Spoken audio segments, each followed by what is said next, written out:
Welcome to fearless gate. இன்னைக்கு நம்ம வீடியோவில் ரவா பணியாரம் செய்வது எப்படின்னு பார்ப்போம். வாங்க வீடியோக்குள்ளே போகலாம். அதுக்கு ஒரு கப் தேங்காய் எடுத்துக்கணும். தேங்காய் நல்லா மிக்ஸி ஜாரில் அடித்து எடுத்துக்கோங்க. வடிதட்டி எடுத்துக்கணும். எடுத்துக்கிட்டு 2 முட்டை, அதோட ஜீனி கொஞ்சம், உப்பு கொஞ்சம் சேர்த்து அதையும் மிக்ஸியில் நல்லா அரைச்சி எடுத்துக்கணும். அரைச்சி எடுத்துக்கிட்டு வறுத்த ரவா இருக்குல்ல, அதில் அதையும் சேர்த்துக்கிட்டு நம்ம தேங்காய் பாலையும் ஊற்றி நல்லா மிக்சிங் பண்ணிக்கணும். மிக்சிங் பண்ணிவிட்டு ஒரு 1/2 மணி நேரம் அதை ஊற வச்சிடணும்.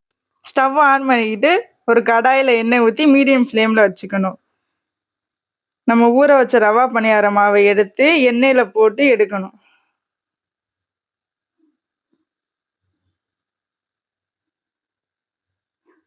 அதை பொன்னிறமாக நல்லா செவக்க விட்டு எடுத்து ஒரு பிளேட்டில் மாற்றி நம்ம சுட சுட ரவா பணியாரம் ரெடி. இது போன்ற ரெசிபிகளை பார்க்க ஃபியர்லெஸ் கேட் பக்கத்தை சப்ஸ்கிரைப் செய்யவும்.